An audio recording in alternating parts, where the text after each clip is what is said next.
Alô, som. Alô, som. Boa noite, pessoal. Boa noite a todos. Vamos dar início aos nossos estudos. Vamos fazer a nossa prece para falarmos hoje sobre os mandamentos do bom médium. E hoje o assunto é interessante, não é?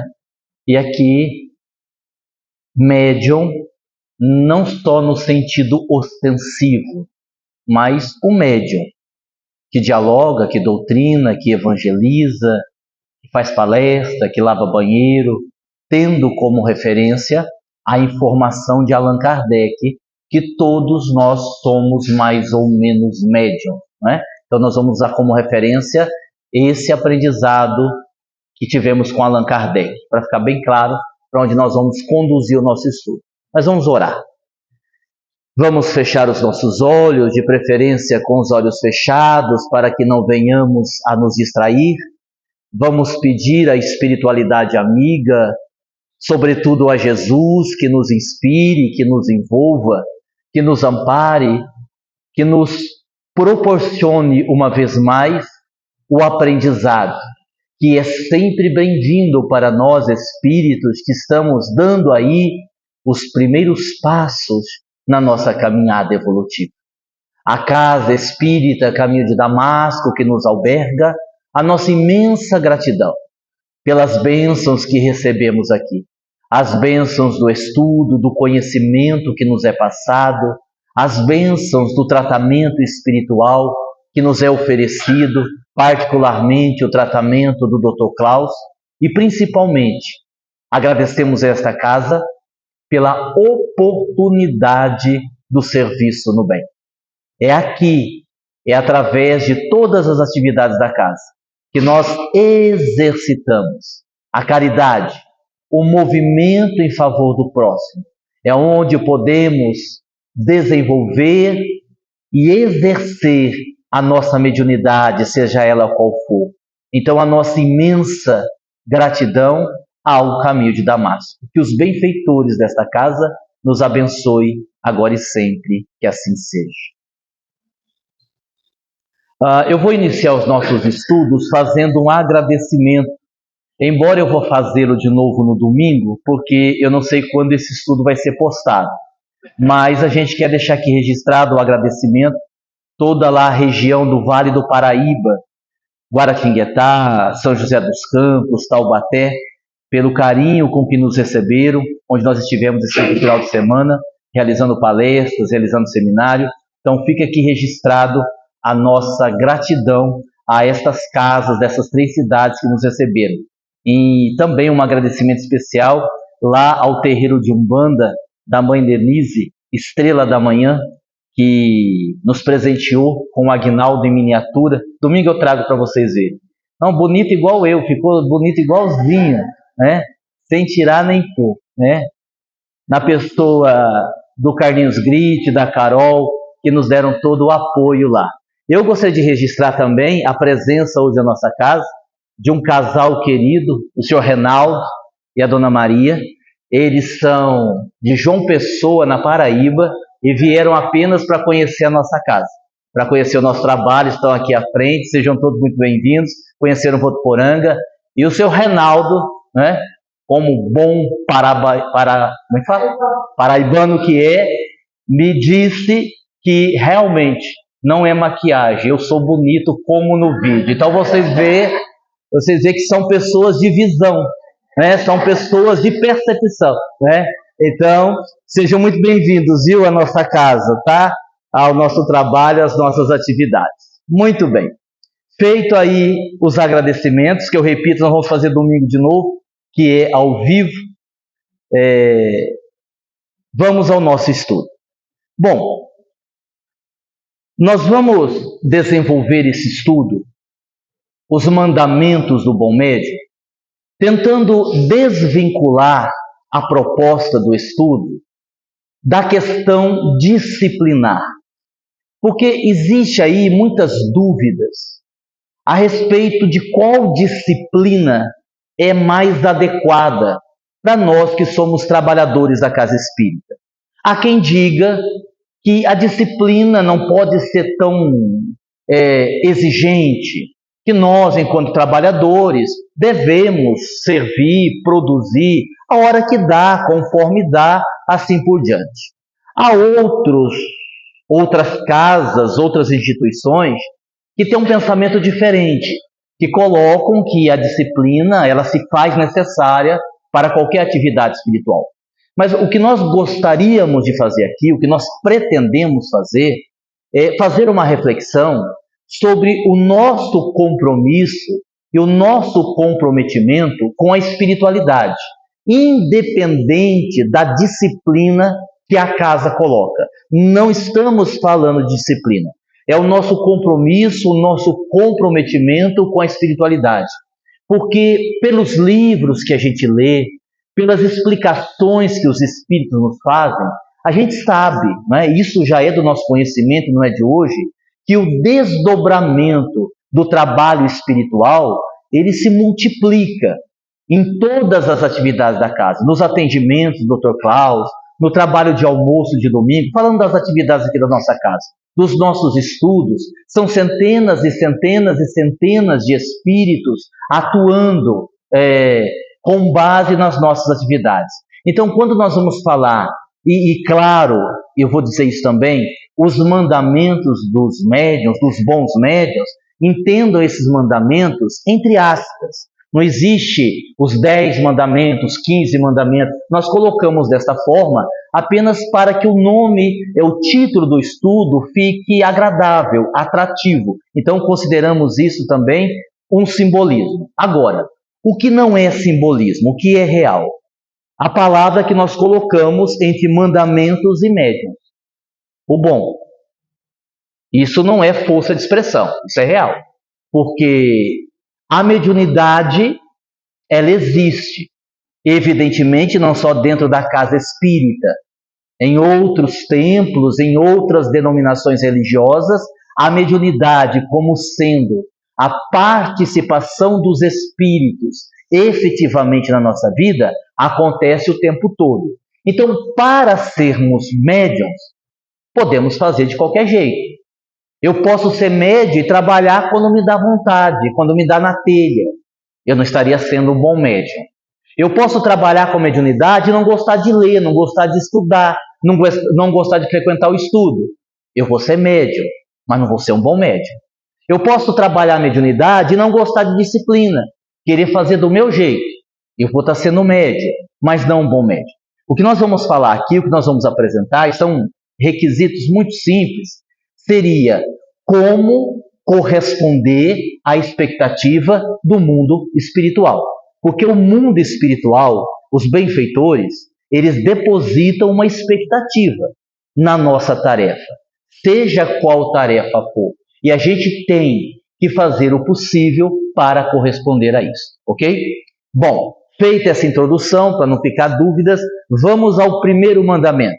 É preciso servir com alegria. Servir com alegria. Aguinaldo, e como é que faz para a gente servir com alegria? Porque, em grande parte das vezes, isso já deve ter acontecido alguma vez com a gente. Se foi só uma vez ou outra, tudo bem, que a gente também é humano. Muitas das vezes a gente vem servir por obrigação. Ah, eu tenho que ir lá no centro hoje, né? Deixa eu ir lá no estudo, senão depois o Aguinaldo vai ficar pegando no meu pé que eu faltei do estudo. Ah, tem que ir na sessão mediúnica hoje. Eu queria ir mesmo, eu não queria, mas eu tenho que ir. Então, assim, essa postura não é legal.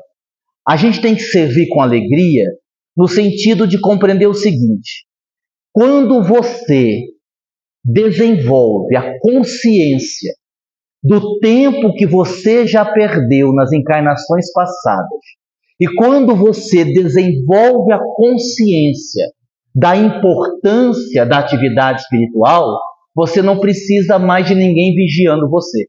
Você vai estar no centro e você só vai faltar quando você realmente não puder ir. Porque não é uma questão das pessoas te vigiarem, do dirigente te cobrar, é uma questão de consciência. Eu sou médium. Nós temos 4 médiums trabalhando. Se eu faltar, eu vou fazer falta. Se eu não estiver lá, Os benfeitores vão deixar de atender 4, 5, 6 espíritos. Eu preciso estar lá. Ou eu sou dialogador, eu sou doutrinador. Se eu não estiver lá, não vai ter dialogador suficiente. Alguém vai ter que tirar o médium, que está trabalhando como médium, para vir doutrinar. Por quê? Porque não tem doutrinador. Eu não posso faltar. Eu vou no estudo, porque eu preciso aprender. Esta consciência faz com que a gente estabeleça uma afinidade com os bons espíritos, porque é disso que os bons espíritos precisam. Eu fui fazer palestra uma vez no centro, aí o dirigente chegou para mim e disse assim: Aguinaldo, vamos já começar logo? Eu disse: nossa, mas ainda falta 10 minutos. Ele disse: não, mas a gente já começa logo, já faz logo, já vai logo para casa. Quase que eu falei: o senhor quer que eu nem faça a palestra? Eu já faço a prece final, a gente vai embora.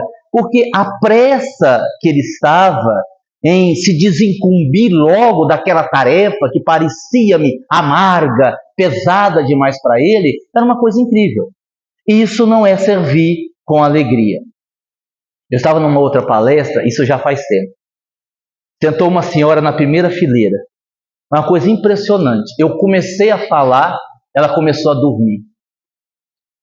E olha, não, e além de dormir, ela começou a roncar, a ponto de atrapalhar as pessoas que estavam na fileira da frente. Sabe quando a pessoa ronca e baba assim do lado? Você sabe, eu conheço um monte de gente assim, eu não vou dar nome porque é desagradável, né? A gente fica fazendo fofoca dos outros, mas eu conheço um monte de gente que faz isso. A começar da minha neta Cecília, ronca que nem não sei o quê. Roncava. E aquilo começou a me atrapalhar, porque você está fazendo a palestra, a pessoa conversando, a pessoa dormindo, a pessoa levantando, isso não é legal.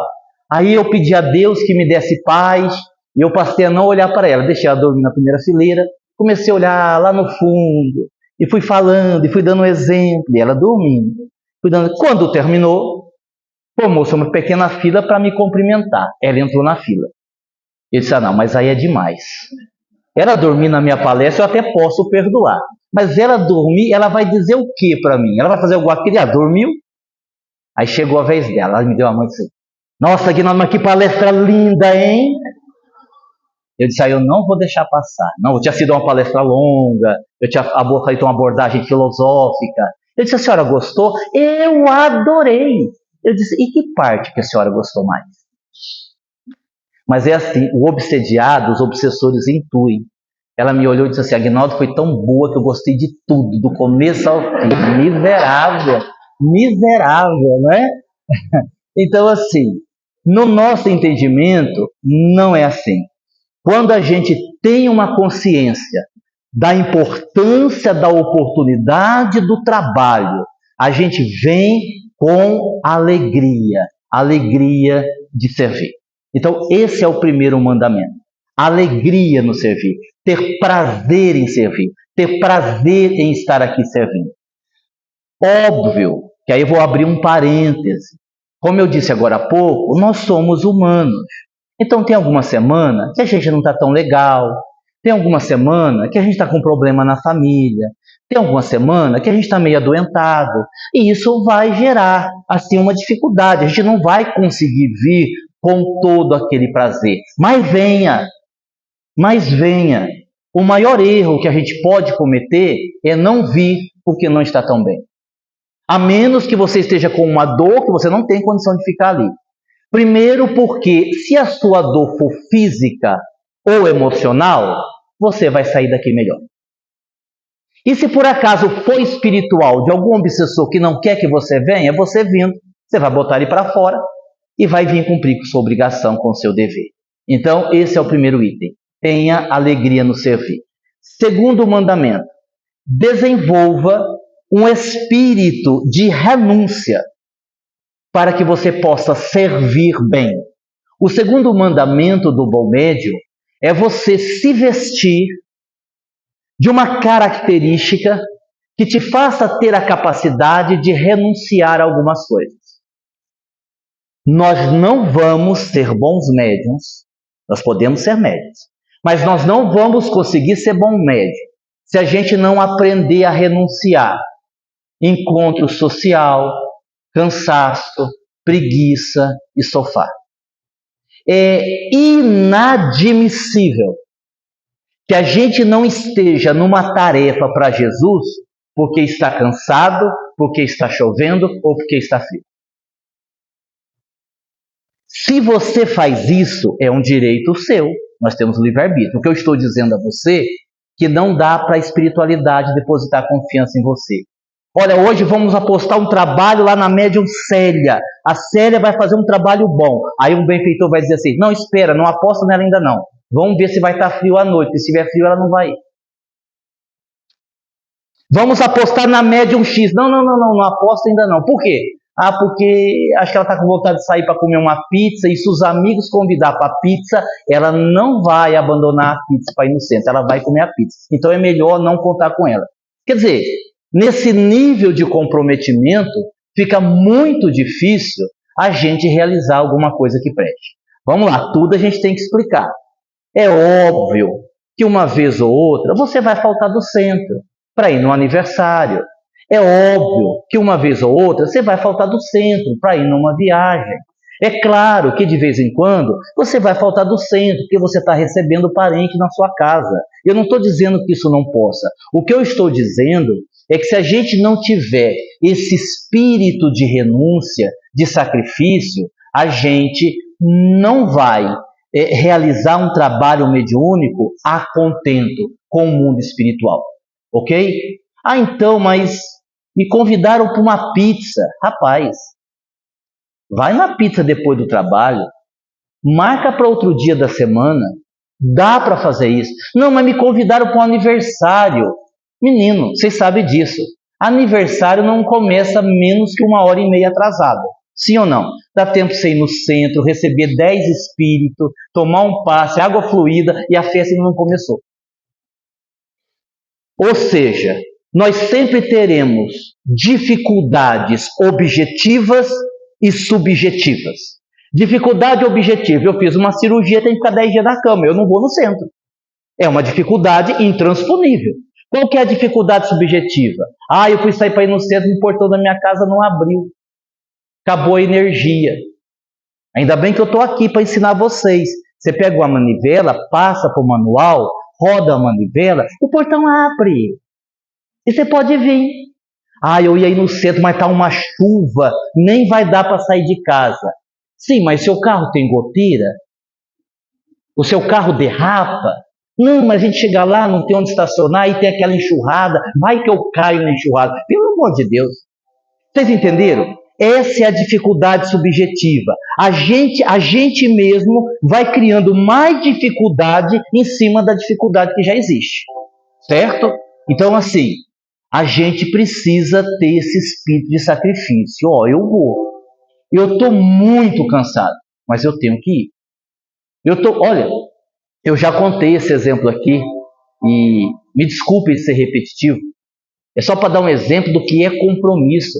Quando ano passado a gente sofreu muito para o Lindomar conseguir chegar aqui, ele e Leana, ficaram aí viajando 24 horas de ônibus, de avião, de ônibus de novo. Era para chegar na segunda, chegaram na terça, quase 8 horas da noite. Imagine só, eles estavam aí com quase 24 horas viajando de um lado para o outro para conseguir chegar aqui por causa de cancelamento de voo. Desceram em São José do Rio Preto umas 7 horas da noite e evidentemente nós os levamos para jantar, que era o mínimo que poderíamos oferecer a eles, não é? Depois de tanto sofrimento para conseguir chegar aqui. E lá no meio da churrascaria, eu estava já varado de fome, porque Lindomar, com o seu espírito de comprometimento, me disse assim, Aguinaldo, nós precisávamos fazer a live do centro, lá do Culto da Esperança.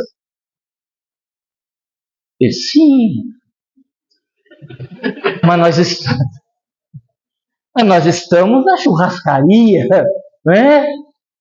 Eles, pois é, mas será que a gente não consegue? Eu disse, olha, eu não vejo como a gente fazer isso, né? Mas vamos tentar. Aí procuramos lá o gerente da churrascaria, ele achou uma sala, né? Dr. Hans veio, né? E claro que a gente teve que ficar de castigo sem começar a comer até fazer a live. Essa parte foi a pior, né? Porque era falta de educação, começar a comer antes, né? E fez a live. Cara, estavam cansados, 24 horas de viagem.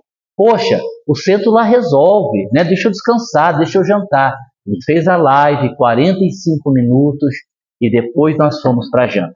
É esse espírito de sacrifício que a gente pode ter. E isso não é nenhum favor para a espiritualidade, é o mínimo que a gente pode fazer. Nessa última viagem que eu fiz aí para Taubaté, eu fiquei 7 horas e meia no aeroporto. 7 horas e meia no aeroporto, andando de um lado para o outro, né? E eu não tenho cartão para entrar na sala VIP. Então você imagina só, né? Eu até que na hora falei assim, não, eu vou. Ei, Elaine, eu sei que você está pensando, né? Eu sei que você está pensando. Falei, eu vou. Aí teve uma hora que eu estava muito cansado, ainda era 3 horas da tarde, o meu avião só saía às 11h15 da noite.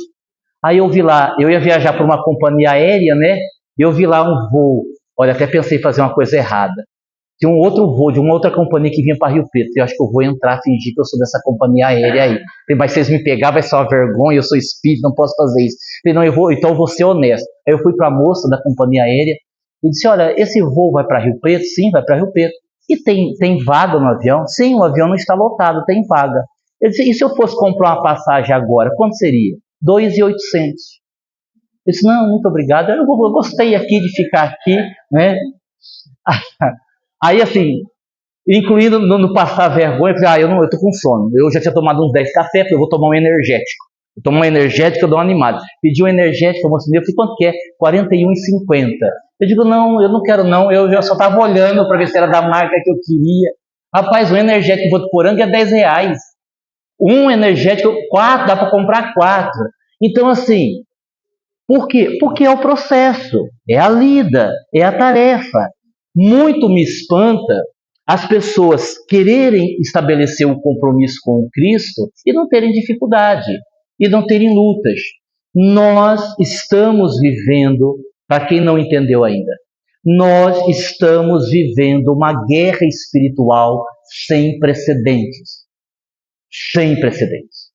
Particularmente o Brasil, que está predestinado a ser o celeiro do Evangelho, através de políticos, através de homens do poder, através de tudo isso que nós estamos vendo acontecer, eles querem minar isso.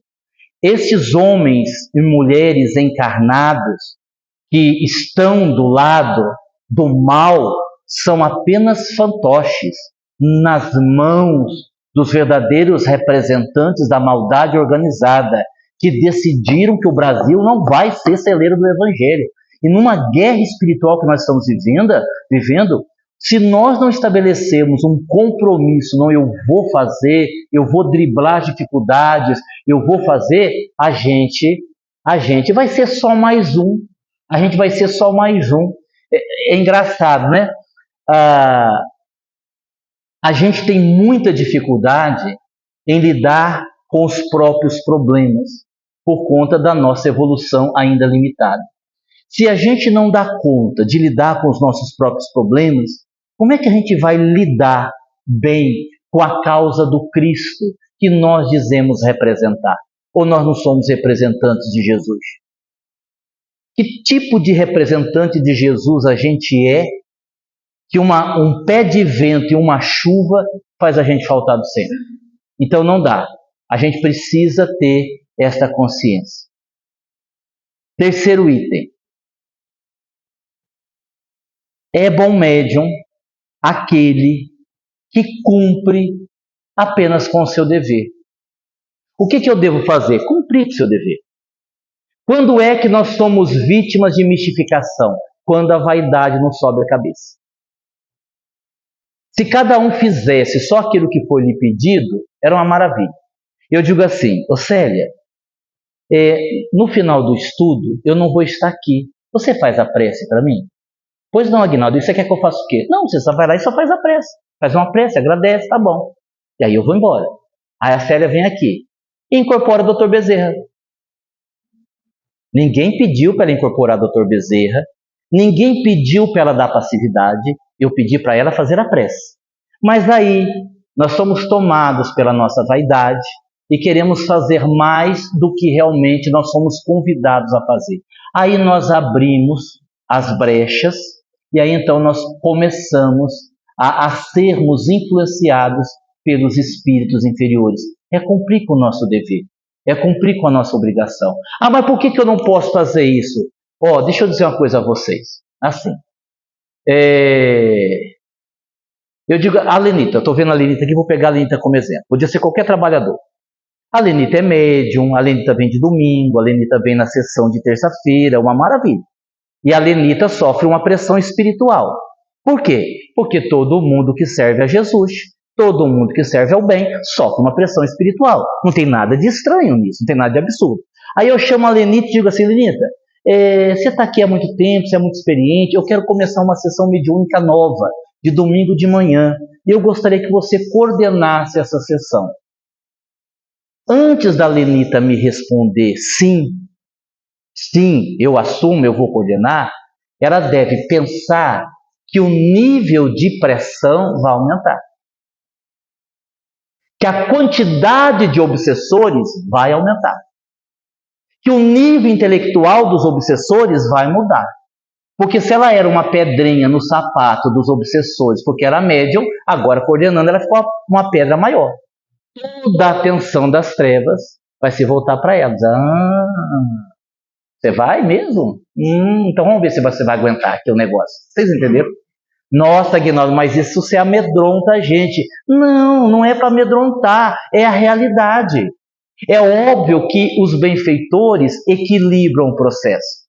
Porque se você, por fazer mais o bem, você é mais pressionado pelo mal, você também é mais ajudado pelos benfeitores. Né?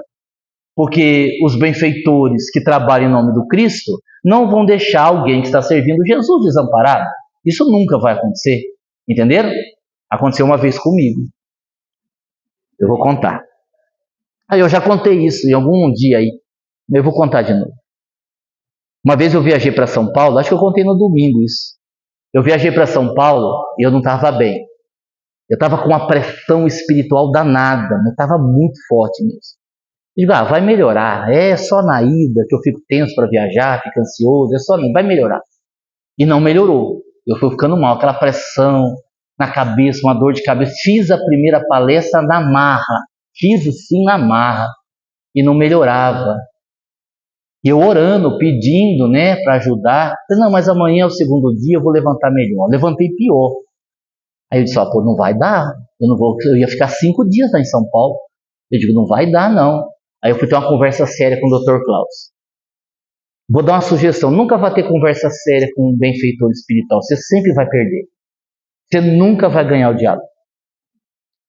E o Dr. Klaus confirmou a minha desconfiança. Ele disse, sim, tem um espírito inimigo do espiritismo que está lhe acompanhando a uma certa distância, mas está projetando energia em você.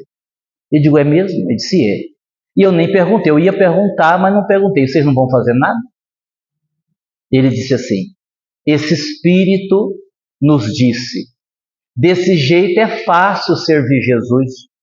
Os encarnados, quando tem um problema, vocês ficam em volta protegendo, não deixa a gente chegar. Eu queria ver se eles estivessem sozinhos, sem a proteção de vocês, se eles continuariam a servir. E nós dissemos a ele assim, meu irmão, mesmo que a gente não estiver por perto, eles continuam servindo. E o Espírito diz, eu duvido. E o Dr. Claudio diz, então nós vamos provar. Nós não vamos afastar você, não vamos proteger o médico. Você vai acompanhar ele os 5 dias, para você ver que ele dá conta. Aí assim, eu ia dizer, depois eu pensei, falei, doutor Caio, se eu assumir um compromisso sem me consultar, se eu podia fazer isso, ou se eu podia ter me consultado primeiro, né? E foi assim, as 5 palestras, até a gente terminar, né? Para não dizer que eu aguentei até o fim, na última palestra eu perdi a passagem de avião e vim embora de carona de carro, para chegar mais cedo, senão eu não ia aguentar. Mas cumprimos lá com o nosso dever. Então isso aí, todo médium passa, todo trabalhador passa, a gente tem que se acostumar com isso. Então, o terceiro item, cumpra com o seu dever. Não vá se aventurar a fazer alguma coisa que talvez você não esteja preparado para aguentar as consequências, porque como eu disse, porque é assim, né? O nível de obsessor melhora no sentido negativo, à medida que você se expande no trabalho. É que eu dei o exemplo da Lenita. Você subir um pouquinho de degrau, é mais rambada. Se subir um pouquinho mais, é mais lambada ainda. Então, às vezes, é melhor você fazer o pouco que você dá conta de fazer, do que você querer se aventurar a fazer algum trabalho que a pressão vai aumentar e você não vai dar conta. Aí você vai pôr tudo a perder aquilo que você vinha fazendo legal. Deu para entender? Quarto mandamento. Nas atividades diárias, guarda silêncio. Isso daqui está mais ligado à harmonia do sempre. Todo e qualquer assunto que não seja construtivo não deve ser comentado. Isso deveria ser uma regra para nós, em todos os setores do ser. O mal não deve ser comentado, porque quando você comenta o mal, você ajuda o mal se propagar. A menos que a sua conversa sobre o mal seja para tentar resolver a questão. Eu estou me referindo aqui às conversas de bastidores. Às vezes a pessoa, ela não está com intenção ruim. Ela não está nem fazendo fofoca, não é nem intenção dela. Mas ela está dizendo assim, acho que esse ano para mim não vai dar certo não. Acho que não vai, tem pouca inscrição, e você viu lá que o espaço também é pequeno, acho que aquele som não vai dar certo, aí eu estou achando que não vai funcionar. Aí o outro está ouvindo, ele é invigilante também, vai dizer, eu acho que você tem razão mesmo, viu? Você viu ano passado, né, como é que foi difícil lá a parte de alimentação, o garçom deixou o garfo cair, fez aquele barulhinho, um terceiro vai ouvir e vai comentar também. Agora eu pergunto a vocês, isso vai ajudar em quê? E além de não ajudar, é óbvio, você vai criar uma energia, você vai criar uma vibração que vai o ambiente ficar pesado. Eu posso até comentar o mal, porque está lá no Evangelho. Se nós podemos comentar o mal alheio. E os Espíritos respondem, quando o mal atinge apenas a pessoa, não, o problema é dela. Quando o mal atinge um grupo, aí nós deveremos revelar o mal, para que um grupo não sofra por causa de uma pessoa. Mas aí é você falar com a pessoa certa. Se tem alguém no teu grupo de almoço que mais falta do que vem, você não vai ficar comentando com todo mundo. Você vai na coordenadora do seu grupo e vai dizer, a gente está se sentindo prejudicado, porque fulano nunca está vindo aqui no centro. Se há um problema central, você também não vai comentar com A, com B, com C. Você vai levar o problema para a direção da casa. Dizer, nós estamos com um problema assim, você é o dirigente, nós gostaríamos que você resolvesse. Pronto, fechou. Você vai ali e mata a pau, resolveu ali. Quando a gente vai e vai comentando, isso vai gerando uma energia muito ruim, isso vai gerando uma energia terrível e vai fazendo mal para o ambiente da casa, vai fazendo mal para a gente. Por isso que o bom médium é aquele que trabalha em silêncio. Se eu não posso dizer nada que ajuda, eu me calo. Porque o problema o outro já tem, ele já está todo enroscado. Repito, a menos que eu possa falar para ajudar. Não, vamos lá, vamos ajudar, pronto, está perturbado, mas vamos socorrer. Aí, evidentemente, é diferente. Quinto mandamento, não queira ser o médium principal. Aliás, não existe médium principal. Se tem uma coisa que pode derrubar uma casa espírita, é o médium principal. Nós temos médiuns mais comprometidos. Nós temos médiuns mais devedores. Aguinaldo, como é que a gente reconhece um médium que é bem comprometido, bem devedor? Geralmente esse médium tem que fazer live, tem que fazer palestra, tem que incorporar Dr. Klaus, né? Aí você reconhece os médios mais endividados dessas características, que são mais comprometidos com a casa. O que eu quero dizer é aquela ideia do médium brilhar sozinho, ela é muito perigosa. Quando você fala, por exemplo, de grupo mediúnico, o que é que protege um grupo mediúnico? O que é que mantém os obsessores distantes do grupo mediúnico? Aguinaldo, eu sei, é o amor. Acertou. Aí eu pergunto, quem é que ama? Quem é que já ama? Não, eu não consigo. Então, esse item não vale. Porque teoricamente seria o amor, mas a gente ainda não ama. Bom, então o que protege o grupo? A harmonia do grupo. A afetividade do grupo. Tem uma explicação que já é antiga, que é da seguinte forma. Um espírito inferior, sobre o ponto de vista moral, pode mudar a sua aparência. Um espírito que tenha determinado conhecimento, ele pode aparecer como o Dr. Bezerra de Menezes. Um espírito inferior com conhecimento pode mudar o timbre de voz e falar como o Dr. Bezerra de Menezes. Um espírito inferior e inteligente pode trazer uma mensagem supostamente uma mensagem boa para ali no meio disseminar discórdia. Só tem uma coisa que um espírito inferior não consegue dissimular. É a sua vibração. É a sua energia. E aí então nós temos um problema. Então nós temos um grupo mediúnico. Aí o trabalhador X não gosta do trabalhador Y. O trabalhador B vive fazendo fofoca do trabalhador D. O outro trabalhador tem ciúme do outro. O outro não conversa com o outro. O outro vive competindo com o outro. Então nós temos um grupo de pessoas que não se gostam, que não se afinizam. Como é que está o padrão vibratório do grupo? Está na mesma frequência do obsessor. Então ele vai se manifestar, vai dar uma mensagem, vai disseminar discórdia, e o grupo ainda vai agradecer achando que é benfeitor. Porque se você tem um grupo de pessoas que se gostam, de pessoas harmonizadas, que trabalham pela mesma causa, assim que o espírito começar a falar, ainda que ele esteja falando bonito, o grupo vai identificar uma energia ruim, uma vibração pesada, nós vamos identificar e o espírito não vai conseguir. Isso quem faz não é um médium especial, é o grupo. São os grupos que fazem, o grupo é responsável. O grande exemplo disso é o trabalho do Dr. Cláudio. Quem é que atende quase 300 pessoas toda terça-feira? Não é Dr. Cláudio, é o grupo. Qual é o grupo? O grupo da pessoa que recebe, o grupo que faz a ficha, o grupo que dá a ficha, o grupo que fica na porta, o grupo que dá passe no salão, o grupo que incorpora, o grupo que doutrina, o grupo que dá água, o grupo que repõe os copinhos, o grupo. Não tem como fazer sozinho. Não existe trabalho sozinho. Até porque todos que estão relativamente saudáveis psiquicamente doam ectoplasma para que as cirurgias espirituais sejam feitas. Então, é o grupo que faz. É o grupo. Nós vemos hoje em dia, e é comprometimento mesmo, alguns médios que acabam se destacando pelo trabalho extenso e intenso que tem. Mas não confundamos. Nós não somos missionários. De uma vez por todas, esqueçam essa ideia de sermos missionários. Nós não somos.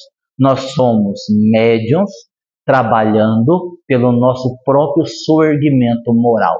Nada mais do que isso. E assim, a grosso modo, não tem exceção. As exceções nós já conhecemos. Chico, Bezerra, Eurípides e mais meia dúzia por aí. Do resto, é tudo gente devedora. Próximo. O bom médium, ele estuda sempre. Ah, mas eu não gosto de ler. Então você vai ter um problema. Você vai ter um problema. Porque principalmente em mediunidade, nós temos que saber o que é que nós estamos fazendo. Eu preciso ler. Por isso que eu pego tanto no pé dos trabalhadores, com as ausências que tem.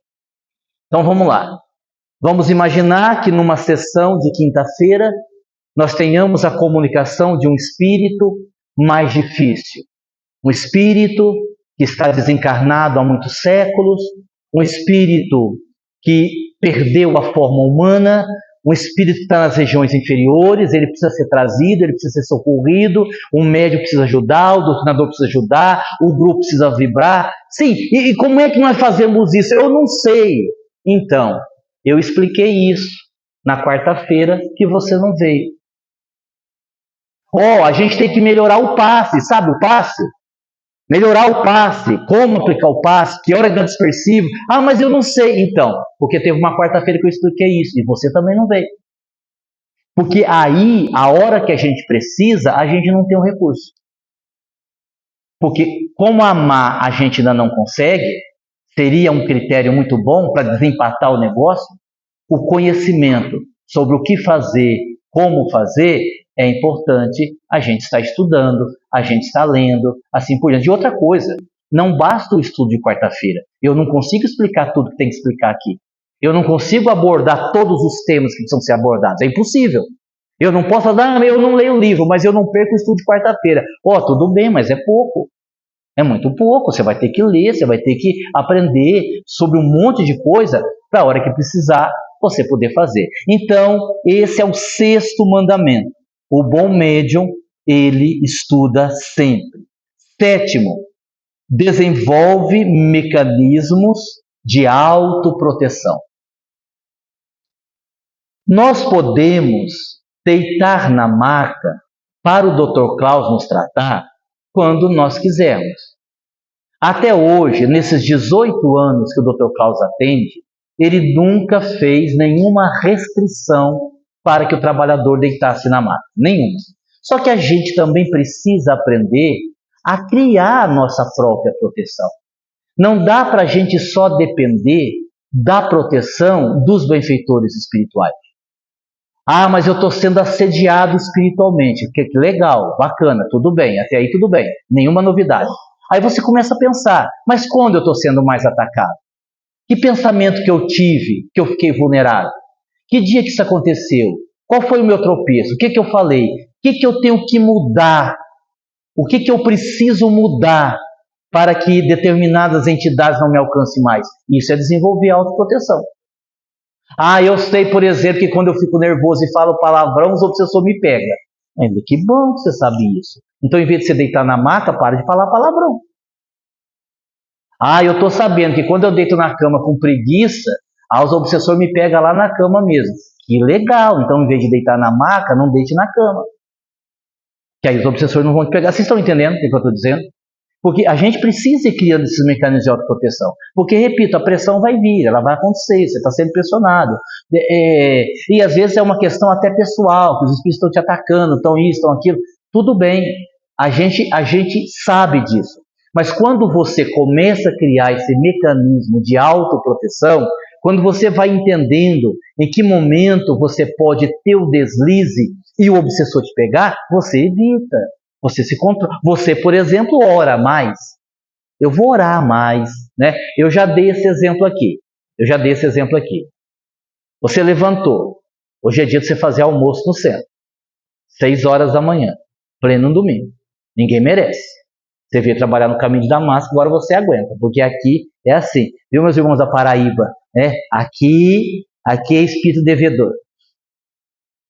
Aí assim, 6 preguiça. É 5h30, você até pensa em não ir, mas o que você vai dizer? Aí você tem uma sorte danada que tua barriga dá um revertéis, dá assim uma cólica, sabe aquela cólica? Não é nada, é o lanche que você comeu, 11 horas da noite, depois foi dormir. Aí a pessoa diz assim, acho que eu estou sofrendo ataque espiritual, está atacando a minha barriga. Aí ela comeu um x-tudo, 11h35 da noite, e foi dormir. Ela tem coragem de dizer que é o obsessor que está atacando a barriga dela. Mas é até bom, porque ela sente aquela dor, aí ela vai correndo no banheiro. E é só gases. Mas ela já diz assim, nossa, eu tô com uma diarreia. Quantas vezes foi no banheiro? Uma só. Quem vai uma vez só no banheiro não tá com diarreia, né? Aí ela manda mensagem assim, para alguém do grupo, olha, eu queria muito ir, mas não tá jeito, eu tô aqui no banheiro, tô com diarreia, né? Aí põe até a carinha de choro, né, pra gente ficar com dó. E volta para a cama. Mas um monte de obsessor vai deitar com você nessa hora. Porque você fez exatamente o que eles queriam. Você não estava muito legal. Mas aí junta com a preguiça, que você também já não estava com vontade de ir. Você teve uma sorte danada de ficar com um pouquinho de gases. Deu tudo certo. E você se enroscou espiritualmente. Aí depois, talvez para você melhorar, vai até quarta ou quinta-feira. Aí você fica mal domingo, não fica legal, a segunda-feira não levanta bem, porque aí a coisa complicou tudo. Deu para entender? É simples a gente entender. Próximo. 8. Estabelecer fidelidade a Kardec. Hoje em dia, a gente encontra muita coisa boa na internet. Muita coisa boa. Mas muita coisa não tão boa. E na dúvida, o que nós fazemos? Muito simples. Na dúvida, nós ficamos com Kardec. O médium falou um negócio lá que não sei, hein? Eu acho que aquilo lá não está certo, não. Muito simples. Vai lá ver o que Kardec disse. O que está escrito em Kardec? O que está escrito no livro dos médios? A gente tem Kardec como a maior referência em termos de espiritismo. Né? Claro, eu poderia aqui falar dos outros espíritos que vieram depois também, que é André Luiz, Dona Ivone do Amaral Pereira e tudo mais. Mas falando da fidelidade, nós ficamos fiéis a Kardec. Mas as pessoas têm o direito de fazer o que elas quiserem. Né? Eu que visito um monte de centro por aí, eu vejo coisas absurdas. E o que você faz? Eu não faço nada, eu fui convidado a fazer a palestra. Não é problema meu. Eu me lembro que uma vez eu fui com uma amiga fazer uma palestra no centro, e ela fumava igual uma chaminé. E aí a gente chegava no centro, ela dizia assim, eu vou ali fora tomar um ar. Eu já sabia que ela ia fumar. Ela ajudava eu a vender livro. E a gente foi num centro em que eles fecham o portão e ninguém entra. E ela saiu e fecharam o portão. Rapaz, e a coisa foi tão séria que ela depois batia no portão assim, ó. E eu falei pro cara, a moça ficou para fora, vocês abrem não. Nós só abrimos com autorização do guia.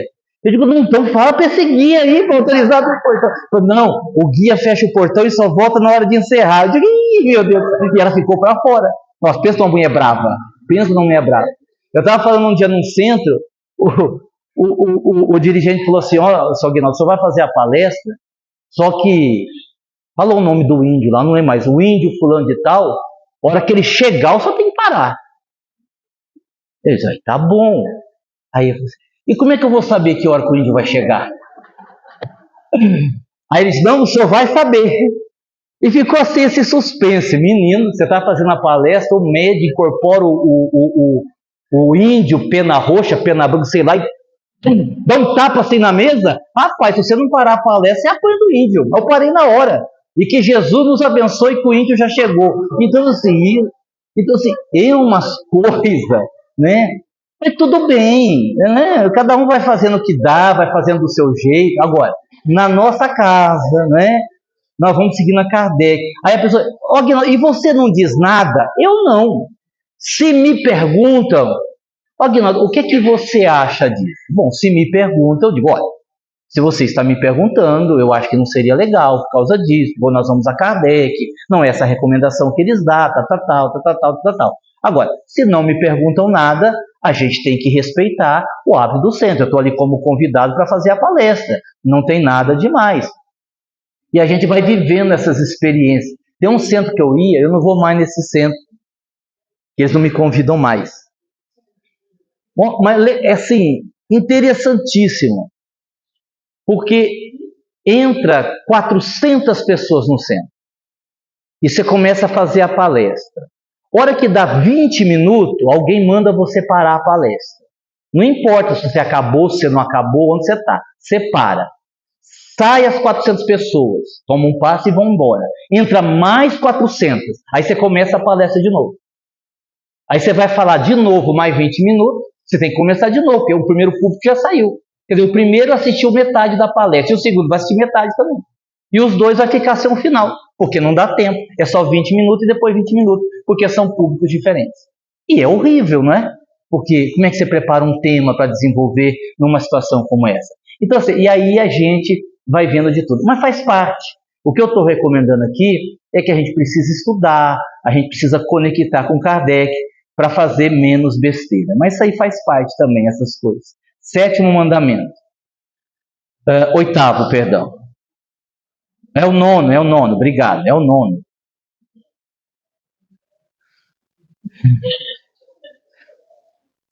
Não, é que quando eu toco nesse assunto, a gente vai lembrando de cada coisa que eu vou te dizer. O negócio é impressionante. 9. Não fique com medo de perseguições.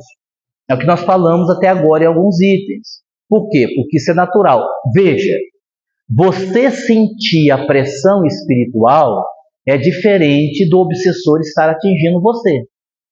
Uma coisa é você dizer assim, senti um negócio aqui. Me deu um arrepio, entrei em casa, parece que o ambiente está meio pesado, eu quase que cheguei em ver um espírito rondando aqui. Beleza, está tudo certo. O problema não é isso. O problema é quando você baixa a vibração e ele conecta em você. Aí, essa é a parte complicada. Então, são dois momentos diferentes. Só que a gente precisa entender que isso é assim. Servir Jesus é muito difícil. Eu me lembro de uma fala de Joana de Ângeles, que nós citamos lá em Aracaju, quando estivemos lá, que Jesus caminhava no meio da multidão e houve 3 episódios interessantes de uma pessoa que se posicionou na frente de Jesus e disse: Mestre, eu te seguirei, para onde o Senhor for, eu irei também. E Jesus disse assim: as raposas têm os seus covis, as aves dos céus têm os seus ninhos, mas o Filho do Homem não tem onde reclinar a cabeça. E a pessoa desapontada se afastou. Veio uma segunda e disse: Mestre, eu irei te seguir para onde o Senhor for, mas permita primeiro que eu vá enterrar meu pai que morreu, e depois eu volto para lhe seguir. E Jesus respondeu: deixai aos mortos o cuidado de enterrar os seus mortos. E a segunda pessoa também se afastou. Vindo uma terceira e dizendo: Senhor, eu vou te seguir, permita primeiro que eu vá me despedir da minha família. E Jesus respondeu: aquele que coloca a mão na charrua e olha para trás não é digno do reino dos céus. E esse terceiro também ficou para trás e Jesus continuou caminhando com poucos. E é por isso que Jesus caminha com poucos. Porque existe aí um erro nosso, um erro muito sério, de imaginar que porque a gente faz o bem, os nossos karmas vão ser cancelados. Muitos de nós criamos a ilusão que porque a gente faz alguma coisa, e é só alguma coisa, a gente não pode sofrer. Não pode ter câncer, não pode ter dificuldade financeira. Ah, mas como? Eu ajudo tanto lá no centro, eu tenho que passar por isso? Mas o que tem a ver uma coisa com a outra? Os nossos karmas, pelo bem que nós fazemos, podem ser amenizados, mas a gente tem um monte de coisa para resolver.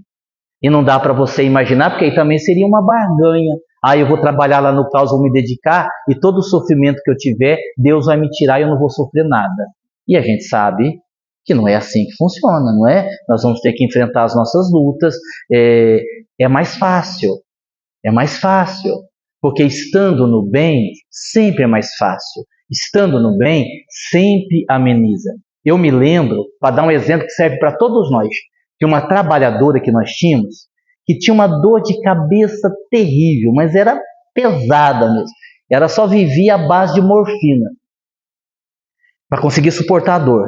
E ela passou com o Klaus algumas vezes. E ela melhorou.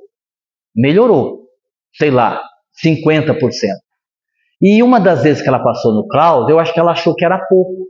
Ela disse assim para o Dr. Klaus: Dr. Klaus, eu melhorei, mas eu continuo sentindo dor. Eu melhorei, é verdade, mas eu ainda tenho que tomar remédio. Tipo assim, o senhor não vai fazer nada? Ele disse assim para ela: considerando que na encarnação passada a senhora enlouqueceu muita gente e deveria estar no sanatório, está só com essa enxaqueca, a senhora está no lucro. Bem assim, bem desse jeito, né? Para ela pensar. O Dr. Klaus foi ríspido. Não, naquele momento era o que ela precisava ouvir, que ela tinha necessidade de ouvir aquilo. Então, assim, é mais ou menos que a gente. Porque se você trabalha no bem e a tua vida está de ponta cabeça, imagine só a porcaria que você é. Você imagina o jeito que estaria a sua vida se você não estivesse trabalhando bem. Estaria muito pior. Bom, último item de hoje. Nós vamos parar por aqui, tem mais alguns, mas não vai dar tempo. O último de hoje. Não permita que a dúvida te neutralize. Todos nós temos dúvida, principalmente em relação à mediunidade. É o espírito mesmo? Será que é anímico? Será que é o obsessor? Será que é o benfeitor? Faço ou não faço? A dúvida ela tem um caráter positivo. Porque quem tem dúvida é sinal que quer fazer a coisa direito. A pessoa que fica insegura, não sei, eu trabalhei, mas eu acho que eu não fui bem, vou tirar uma opinião. Você que foi doutrinador lá quando eu incorporei, você acha que foi legal, foi bacana? Você não acha que eu errei, não? Essa dúvida é uma coisa positiva. Agora, quando a dúvida te neutraliza, aí não é legal. O que seria a dúvida neutralizar? Seria assim, você não ter a disposição para fazer. Eu digo assim, Júlia, você não quer fazer a prece aqui no final? Você quer, Júlia, fazer a prece no final? Não, eu tentei, né? E a Júlia diz assim, não, hoje tá certo, hoje eu peguei você de surpresa, né? Tá certo. A Júlia diz assim, não, vai que eu tropeço nas palavras, vai que eu erro, vai que eu falo besteira. Não vou fazer, não. A dúvida, o medo, fez com que ela perdesse a oportunidade. Eu acho que eu sou médio. Não, eu sei que eu sou médio. O Agnaldo já me convidou para trabalhar. Mas vai que eu faço alguma coisa errada. Vai que eu penso que é espírito e é anímico. Não, eu não quero fazer nada errado, não. Não vou, não. Então são essas situações em que a dúvida nos neutraliza. Aí não. Agora, claro que quando você não tem certeza, você não vai. Aí você não vai. No ano passado, quando o Lindomar disse assim, está na hora de eu passar o bastão para você e você incorporar o espírito para fazer o encerramento do Impamed. Que pode ser que um ano eu não venha, eu não esteja aqui. Eu disse, de jeito nenhum. A menos que você esteja junto. Se for uma dobradinha, eu faço. Por que eu disse isso? Porque aí você tem uma segurança. É muita falta de humildade eu dizer assim, nesse exemplo que eu estou dando. Não, deixa comigo. Eu vou matar no peito, pôr no chão e fazer o gol. Fica tranquilo, fique sentado lá, deixa o negócio comigo. Para com isso. Né? Baixa a bola. Né? A gente tem que baixar a bola e reconhecer as nossas limitações. Então veja, eu estou dizendo aqui que é um equilíbrio. Você nem vai deixar de fazer, que você está perdendo a oportunidade, mas você também não vai querer fazer além aquilo que não dá. Deixa eu segurar aqui, eu acho que não é hora, eu acho que não está legal, né? Deixa eu segurar a minha aqui, não é hora de falar. Então, você segura aí, entendeu? Que aí você equilibra as coisas, você nem vai para a vaidade, achando que você dá conta de tudo, mas também não perde a oportunidade de servir, né? Porque às vezes, pela dúvida, pelo medo de errar, você acaba perde uma oportunidade. Isso não é legal, certo? Tem mais algumas aí, mas a gente provavelmente vê na próxima quarta-feira, que já são quase 9 horas, e nós então temos que encerrar os nossos estudos, tá bem? Espero que o estudo tenha sido útil, espero que vocês tenham gostado, espero que todos nós possamos refletir sobre isso, sobre o nosso compromisso, o nosso comprometimento, e nunca ficar preocupado com os outros, a não ser que seja para ajudar, certo? De terça-feira, porque precisa, e às vezes porque não precisa, aí é de cada um monte de gente falta. Às vezes falta o médium, às vezes falta o passista, às vezes falta o doutrinador. E aí, Agnaldo? Bom, eu vou vir toda terça. E se não vier ninguém? Eu vou vir toda terça. E se não vier ninguém, nós vamos atender do mesmo jeito. Então, eu sei de mim. Às vezes eu pego no pé de alguns trabalhadores, porque influencia no todo, né? Se você está muito desconectado da casa, começa a comprometer o trabalho. Aí a gente tem que pegar no pé, dizer, vamos cumprir com a disciplina. Mas de uma maneira geral, cuide de você, faça você. Quem tem que prestar contas é você. O outro é problema do outro, né? Então, venha você, faça você. A gente só tem a ganhar fazendo isso, tá bom? Muito obrigado, muita paz, até o próximo.